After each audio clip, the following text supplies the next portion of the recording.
É impossível termos um brasileiro na Fórmula 1 para 2025. Notícias, análises e teorias do esporte a motor, de segunda a segunda, é só aqui no F1 Hoje. Brasil na Fórmula 1 é algo muito difícil, muito difícil. Todo ano é a mesma coisa. Tem chance de termos brasileiro na Fórmula 1 e no outro a história se repete. Foi isso que eu li em um dos comentários do canal, em um vídeo que falava sobre a possibilidade da chegada de Bortoleto na Fórmula 1 através da equipe Sauber. E apesar de discordar desse espectador, eu resolvi trazer um vídeo para desvendar essa questão que acontece em quase todo ano na Fórmula 1. A especulação sobre a chance de vermos o Brasil na categoria mais uma vez após 7 anos de espera. Primeiro, vamos fazer o papel do advogado do diabo nessa história. Quem assistiu ao último vídeo do canal sobre o Bortoleto, viu que eu mencionei o fato do brasileiro ter feito um teste privado com a equipe McLaren no circuito da Áustria, ou seja, o Red Bull Ring.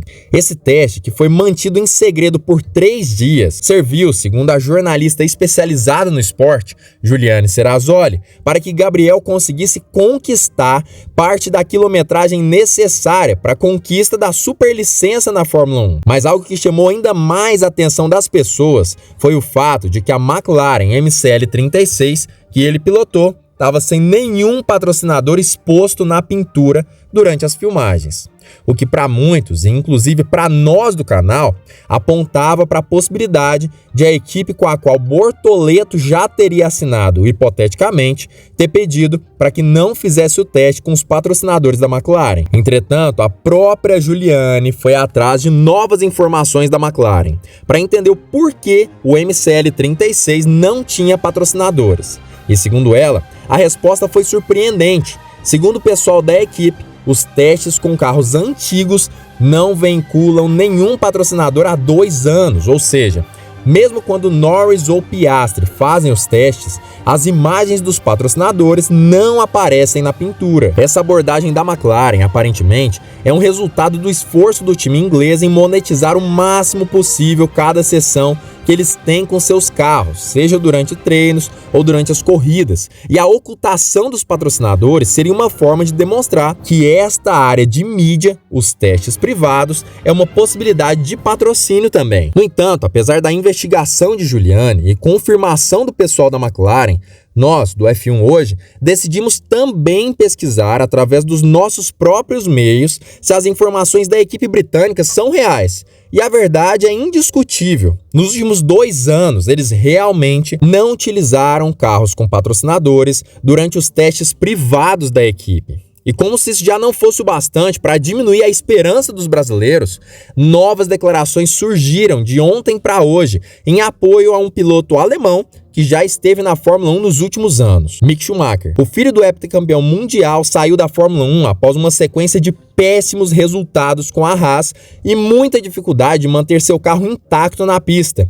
Ou seja, batia demais. Mas agora, muitos chefes de equipe, figuras influentes do meio, demonstram grande apoio ao jovem piloto alemão, dizendo que ele merece uma vaga na Fórmula 1, e muitas vezes essas figuras parecem até se sentir relativamente irritadas quando uma equipe não o escolhe, como aconteceu com a Williams, que preferiu Carlos Sainz e Franco Colapinto ao invés de Schumacher. Outra grande possibilidade que vem sendo muito falada é Sebastian Vettel, que segundo vários meios de comunicação, também está em negociações com a Sauber e principalmente com Mattia Binotto, que já declarou que possui um grande carinho por Vettel, juntamente com o apoio do piloto alemão Nico Rosberg. Mas será que esses testes com a McLaren significam apenas a possibilidade de Gabriel se tornar um bom piloto de testes, como a maioria dos brasileiros chegam na Fórmula 1? No próximo bloco, vamos contar o lado realista de toda essa história,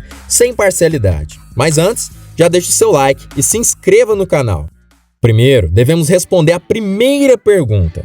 Os testes com a McLaren simbolizam uma oportunidade de Bortoleto ser direcionado para ser piloto de testes da equipe britânica nos próximos anos, como aconteceu com Drugovich e Fittipaldi? A verdade é bem mais interessante do que isso. Segundo a Juliane Serrazoli, o contrato entre Bortoleto e a McLaren não previa testes em carros da Fórmula 1 nesse ano para um novato da Fórmula 2. A verdade é que esses testes aconteceram em caráter de exceção e nos mostram algo promissor. A McLaren sabe que Bortoleto precisa da superlicença. Esse primeiro indício, apesar de não levar em consideração a falta de patrocinadores no MCL 36, pilotado por Gabriel, já nos aponta para algo muito mais especial.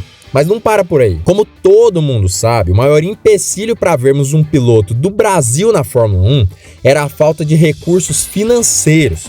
E como sabemos, Bortoleto não sofre com esse problema, já que possui grandes patrocinadores como a Porto e o próprio banco BRB, que o apoiam em sua caminhada para a conquista de uma vaga na Fórmula 1. Outro grande problema é a falta de resultados dos brasileiros.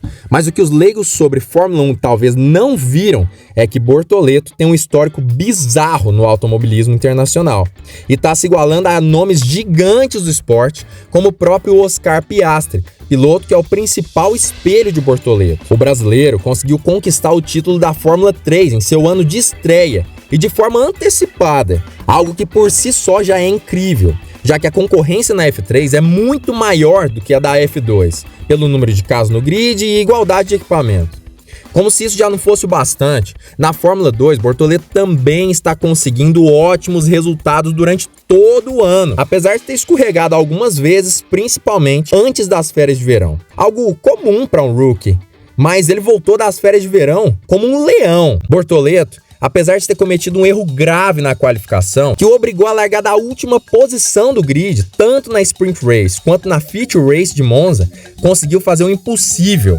Não apenas pontuou mais do que os seus rivais do campeonato nas duas corridas, como venceu a corrida principal mesmo saindo da 22ª posição, feito que nunca tinha acontecido na categoria. Dito isso, o talento de Bortoleto é inquestionável e muito acima da média de muitos pilotos considerados por muitas pessoas como gênios da nossa época. Mas um fator que poderia ser responsável por fazer que Gabriel não entrasse na categoria é a concorrência com pilotos de outras nacionalidades, já que é sabido que o preconceito contra latino-americanos existe na Europa. Apesar de sabermos que poderia existir a chance de um piloto de outra nacionalidade ser privilegiado apenas por conta do seu local de nascimento, os nomes cotados estão muito abaixo das oportunidades que Bortoleto traz como uma possível entrada na Fórmula 1. Mick Schumacher, filho de Michael, já esteve na Fórmula 1 e não conseguiu demonstrar nenhum grande feito.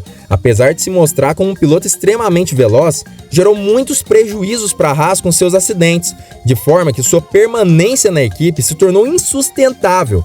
E apesar de receber apoio de muitas pessoas de dentro do circo, isso aparentemente não será suficiente. Sebastian Vettel é outro piloto que, apesar de seu histórico incrível, sendo tetracampeão mundial, saiu da Fórmula 1 com resultados aquém do esperado, perdendo em boa parte das corridas para o próprio Lance Stroll e admitindo que iria focar em cuidar da procriação de abelhas ao redor do mundo, uma causa que lhe interessa demais. Agora, falando sobre os pilotos atuais da Sauber, Guan Yu Zhou já foi descartado como uma possibilidade de ocupar a segunda vaga na equipe, por motivos óbvios. E Valtteri Bottas, apesar de ser mencionado, tem um ritmo muito abaixo do esperado e é um piloto que já não tem grandes potenciais para os próximos 10 anos na categoria, já que está próximo da sua aposentadoria. A verdade é que a única coisa que poderia empacar a chegada de Bortoleto à Fórmula 1 seria a liberação ou não da McLaren. Entretanto, segundo diversos meios de comunicação, a liberação já foi feita e ele é considerado tão especial que o time de Woking já pediu que no contrato esteja a possibilidade de, dentro de 2 anos, ele voltar a ser transferido para o time Papaya, com a chance, inclusive, de ocupar a vaga de Lando Norris ou de Oscar Piastri na época. E para incendiar ainda mais todas as nossas expectativas, ainda temos que falar sobre a chegada da Globo como transmissora da Fórmula 1 nos próximos anos, e que, segundo diversos meios de comunicação, já está influenciando e pressionando a Liberty Media para abrir as portas para um ou mais brasileiros estarem no grid nos próximos anos, já que isso gera um acréscimo significativo na audiência geral da televisão. Ou seja, sim, Bortoleto provavelmente estará na Fórmula 1 no ano que vem, e apesar de realmente termos tido uma esperança infundada, que foi transformada em grande decepção com relação a termos um brasileiro na Fórmula 1, nas últimas temporadas, isso realmente deve acontecer em 2025, mesmo sem levar em consideração informações de meios outsider. Mas me conta, você ainda acredita que a chegada de um brasileiro na Fórmula 1 é impossível ou já tá animado para ver um tupiniquim na categoria no ano que vem? Conta aqui embaixo a sua opinião sobre o assunto e também envia esse vídeo para o seu amigo cético que não tá acreditando no Bortoleto na Fórmula 1. E também não se esquece de curtir esse vídeo, se inscrever no canal e também comentar sobre o conteúdo para que a gente possa melhorar cada vez mais nosso trabalho para vocês. A gente tem vídeo aqui todo dia sobre os assuntos mais pertinentes da Fórmula 1 atual.